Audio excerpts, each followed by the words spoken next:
Donc, écoutez, je voulais surtout prendre la parole pour remercier l'association qui nous a aidés toute l'année, donc déjà depuis l'ouverture même du site. Donc que ce soit pour la nuit des musées, que ce soit pour les journées du patrimoine, voilà, avec une présence importante de l'association. Donc merci à vous, parce que c'est vrai que pour animer ces sites, le site des Rimagures ce soir-là, c'est quand même bien d'avoir des gens de l'association aussi. Parce que vous avez vu, on a plusieurs centaines de personnes sur ce genre de soirée, donc c'est très très bien. Cette année, c'était un peu expérimental d'avoir Tom Leclerc de Saint-Hilaire-de-Riez, un compositeur de musique électronique pour la nuit des musées, mais ça a plutôt très bien fonctionné.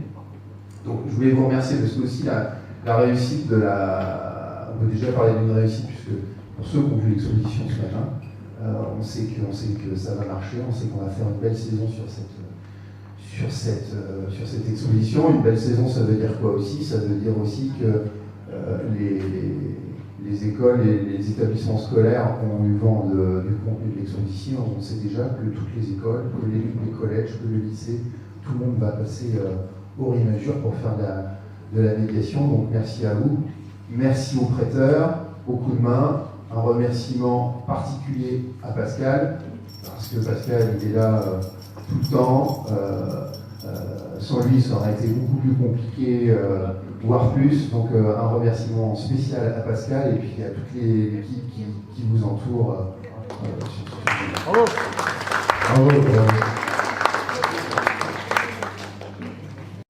Et puis, pour ceux qui n'étaient pas là ce matin, deux choses sur les Rimagures à Saint-Gilles-Croix-de-Vie.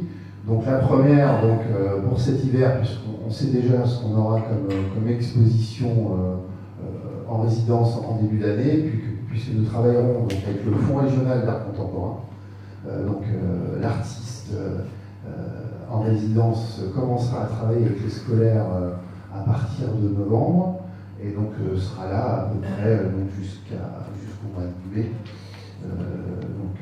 Voilà, donc on a déjà beaucoup de projets avec elle. C'est une artiste aujourd'hui qui expose et qui exposera d'ailleurs sur la même période à Paris, à Pau. L'artiste est très reconnue dans le milieu de l'art contemporain. Donc on s'est bien organisé avec elle pour qu'elle soit assez présente pour recevoir le public, recevoir les écoles. De ce côté-là, tout est calé, donc on est très très content. Et ensuite, la deuxième chose dont je voulais vous parler, c'est donc la future exposition qui tournera autour de l'atelier, donc l'année prochaine, donc à partir du mois de juin. Donc l'atelier, on va aborder donc surtout les personnes qui ont influencé Henri Simon dans sa peinture, ses rencontres, les rencontres dans l'atelier aussi avec d'autres artistes, les rencontres qu'il a pu faire en captivité, ce qui a pu l'influencer, sur les techniques aussi.